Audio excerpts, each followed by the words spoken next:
Durante 50 anos, o missionário Stanley Jones, esteve pregando na Índia e sendo um dos conselheiros de Gandhi.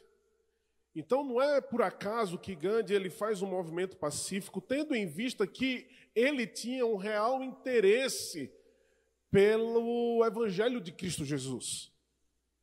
E durante esse tempo que o Stanley Jones esteve na Índia, ele pôde contemplar todo esse movimento de Gandhi e pôde contemplar a libertação que a Índia passou a partir do movimento iniciado por esse pacifista que, por fim, ganha o Prêmio Nobel da Paz por fazer com que o seu movimento fosse um movimento de não violência e que fazia com que um povo pudesse usufruir de toda a sua potencialidade inerente a qualquer nação que pode amadurecer e desenvolver-se não sob o domínio de colônias, mas com as suas próprias ferramentas, com seus próprios recursos, com o seu próprio povo. Gandhi foi esse grande líder que pôde criar um movimento que se tornou paradigmático para a humanidade.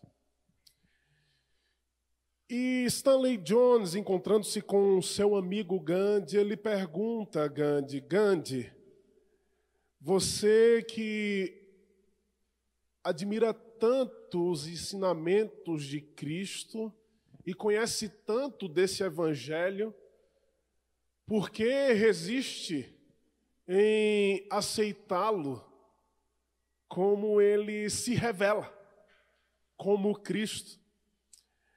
E a resposta de Gandhi é uma resposta chocante, porque ele diz: eu amo o Cristo, e eu amo os seus ensinamentos. Porém, a fé de muitos cristãos está tão distante desse Cristo professado nos evangelhos.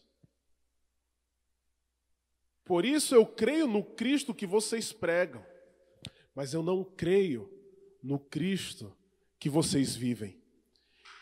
E a grande pergunta e a grande questão é: por que Mahatma Gandhi ele se frustra tanto com a vida de homens que de alguma maneira professam crer no Evangelho de Cristo Jesus?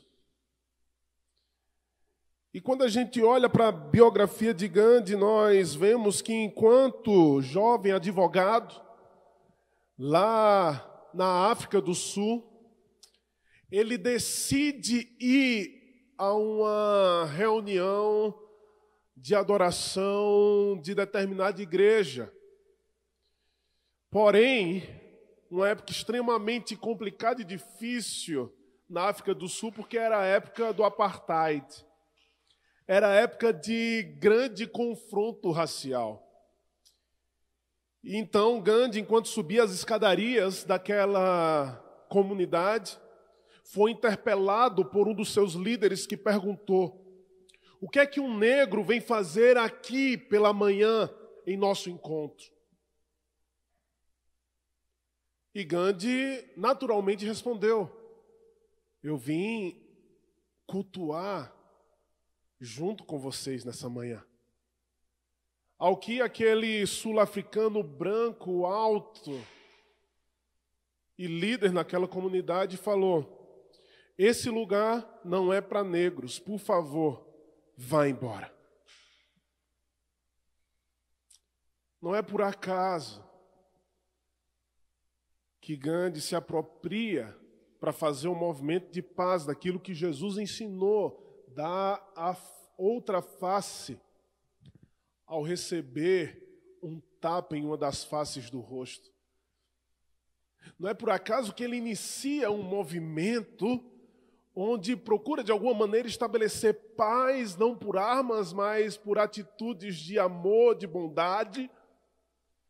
E não é por acaso que ele diz: eu creio no Cristo que vocês pregam, mas não creio no Cristo que vocês vivem. Ele se decepcionou. Como tem muitas e muitas pessoas que se decepcionaram com a instituição cristã. Muitas e muitas pessoas que se decepcionaram com líderes que se dizem cristãos. Muitas e muitas pessoas que se decepcionaram com homens e mulheres que não vivem essa fé que professam, mas simplesmente se tornam uma pedra de tropeço, uma pedra de escândalo para pessoas ao redor do mundo que estão à procura de respostas concretas para os dilemas reais que essa vida apresenta.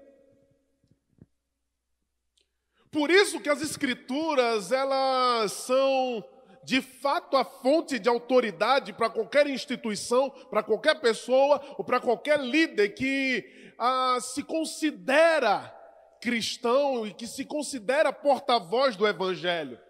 Em última instância, nenhuma pessoa representa a fé cristã sem, contudo, estar orientado pelas verdades das Escrituras, sem, contudo, estar de fato vivendo essa palavra que é a regra de fé e prática para todo aquele que decide viver uma verdadeira humanidade.